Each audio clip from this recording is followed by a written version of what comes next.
How you doing? I'm really good. I'm so happy to see you again. Well, nice to see you, and Happy New Year. And what did you do for the New Year? Anything? Happy New Year to you. Thank you. So I don't take very much time off. I'm not very good at it, but Now, why is that, do you think? That's an interesting thing to say about yourself. You're not good at having free time. I'm not. It gives too much of an opportunity for my existential angst to creep in, I feel. Wow, I don't know what that means. I just think free time, I'm having fun for half an hour. I watch some television programs and suddenly I'm like, we're all gonna die. Why don't we just use the time while we're on Earth as wisely as we can? Why would I stop now? I'm so young, but I'm not that young in the scheme of the universe. Death, death, death. Bummer. Bummer. Sorry. Oh, my God. But you seem great. I hope that isn't actually what takes place. And God, please get some help if it is what actually... Okay, so... I'm getting help, but it's just a slow process. I understand. Now, so this year you didn't or did take some time off? Well, I went for 3 days to Miami. Well, see, 3 days is perfect. Yeah, 3 days was ideal. Yeah, okay. 3 days was ideal. I don't know. Why Miami? I don't know. It was no disrespect to the city of Miami, which is a glorious place, but it's not my speed. Especially the time between Christmas and New Year, it's really party-centric, and I don't really like leaving my house after dark. Party-centric. Wow. I've never heard that before. It's centered upon partying. I guess so. But you chose it. Did somebody say, oh, you should go to Miami? No. In fact, everyone said you should not go to Miami. Should not go to Miami. Because I told my boyfriend, and we each brought one of our sisters, our respective sisters, and he was like, are you sure you don't have that many qualities that really speak to Miami as the right location for you to vacation in? Yeah. He was like, what about Boca? And I said, no, I think we're going to have a really relaxing time. We can, read. I'm going to read a new translation of Madame Bovary by the pool. And whoa. And then there were go-go dancers in kilts in the pool. In like little Catholic schoolgirl kilts. Now we're getting somewhere. But it's the Pope calling. But see, now, I think it would be a good choice, and here's what I base it on. Yeah. Never having been in Miami for New Year's Eve, but I bet they have tremendous fireworks. I bet they have wonderful fireworks. I bet they do. I left that morning. You mean you left New Year's Eve morning? There's so many things wrong with the way that I travel, Dave, and so many things wrong with me. But I'm sure they do, and their spirit of joy and celebration is palpable. But I didn't want to do any of the things that they were doing. I did. What kind of stuff did they have lined up that you could have done? Well, if I'd stayed around for New Year's Eve, Robin Thicke was playing at the swimming pool. So I could have twerked on up to him, I suppose. At the swimming pool. Yeah, around the swimming pool. There was What a gig. I know. Yeah. But I guess they probably pay you buckets of money. I suppose so. If someone invited me to dance around a pool on New Year's Eve and it would allow me to fund my future children's college education, I would do it probably. Why not? I don't think anyone wants that, but... Well, I would. What a way to start in the new year or say goodbye to the old year. Either way. That means so much. Rather you than Robin Thicke. Let me put it that way. All right, so that was... Thank you. That means so much. Means so much to both of us. And what else could you have done? Probably swimming? You go swimming? I did not go to the beach. Didn't go to the beach? No. I did not put on a bathing suit. I went to Gloria Estefan's restaurant. Well, now that's good. I love her. And I think I pre-warned everyone. I was like, so I got a reservation at Gloria Estefan's restaurant. And they were like, I think thought I was joking. And we got there and I was like, everybody, get your niceties on. We're going to Gloria Estefan's restaurant. And they were like, oh, we didn't understand this was actually happening. And it's great. Sure. I had a delicious Cuban meal. Yeah. Now, you've liked her since, and why? The conga.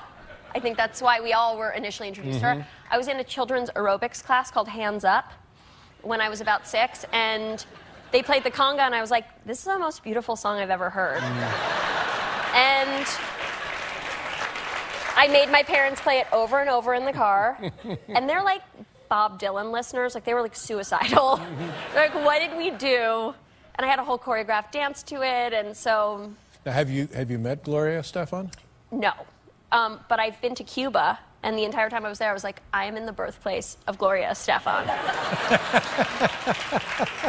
I didn't care about their fascinating history of communism and revolt and Fidel Castro and the vintage cars. It was all about... Gloria Estefan. Estefan. Yeah. But see, now there you had a lovely experience for your 3D investment of time in Miami. I did. Yeah. I did. And then later I made everybody else rate the restaurant on a scale of 1 to 10. Rate it? Yeah. Yeah. And I gave it an 11. Whoa, buddy. It received a cumulative 6 from the rest of the crowd. That's not about Gloria. It's just that we were next to a noisy table. Noisy table. And you can't expect everything to go right at New Year's Eve, but this was probably not New Year's Eve. This was the day before New Year's Eve. This was 3 days before New Year's Eve.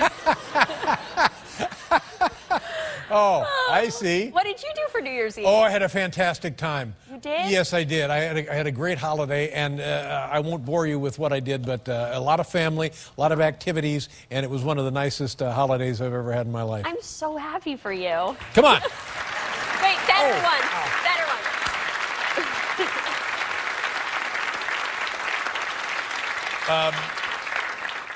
The third season of Girls, it seems like we were just talking to you yesterday about the show getting off the ground and stuff. I can't believe this has happened.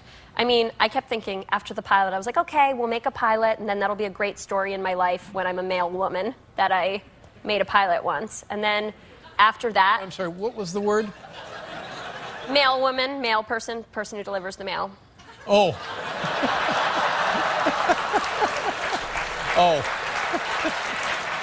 I see. Which was my backup career. But I would have read everybody's mail. Yeah, of course. You know, it just, I was, and don't take this the wrong way. Yeah, you were thinking more of a transgender situation. I don't know. And then I thought after season 2, we did so many unspeakable things on screen. I was like, there's no way that we're going to be allowed back. And then suddenly we're doing this. You're back, and here you are. I feel so lucky. And the show keeps getting people wanting to give you awards and stuff. I mean, that is beyond me. Do you like going to the awards festivities?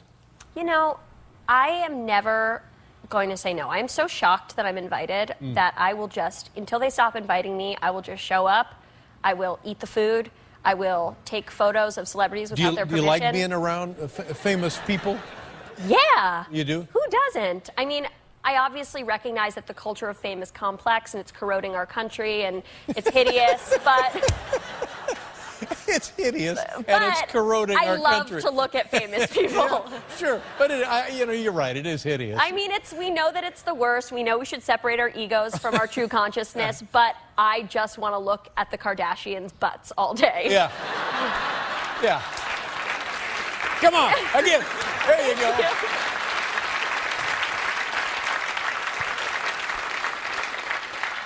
So do you seriously, there was a time in your life when you thought you might be delivering the mail?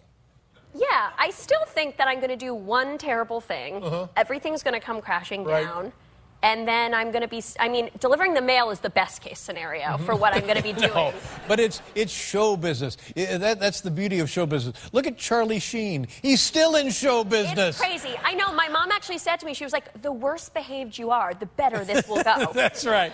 Yeah. But I'm too afraid. Oh, you're fine. Now listen, third season of Girls premieres Sunday, January 12th. It does. Double episode. Now, why the double episode? Why not? I don't understand. Why don't they just make it twice as long? Why 2 different episodes? You know, I think we felt that the first 2 episodes really went together. They're story-wise, you wanted to conclude it. Also, I'm not involved with programming. But couldn't they have just made it like a 2-hour show or something if they wanted to double what they were getting? I know, it's confusing. I didn't know that's what we were doing, but you know, I just say, yes, HBO, thank you, HBO. I'm at your service. Which item of clothing would you like me to remove? Yeah. Oh, my God. Now, I'd like that attitude to turn around a little this year. You mean for me to just say, this is my year to... Here's how it begins. Hey, suck it, boys. Hey. Hey, boys, suck it. Well, my New Year's resolution was to say no more. Yeah, good for you. So no, I won't be going to dinner with you later. That was a foregone conclusion. That's Lena Dunham, ladies and gentlemen. Girls, you can see it Sunday, January 12th.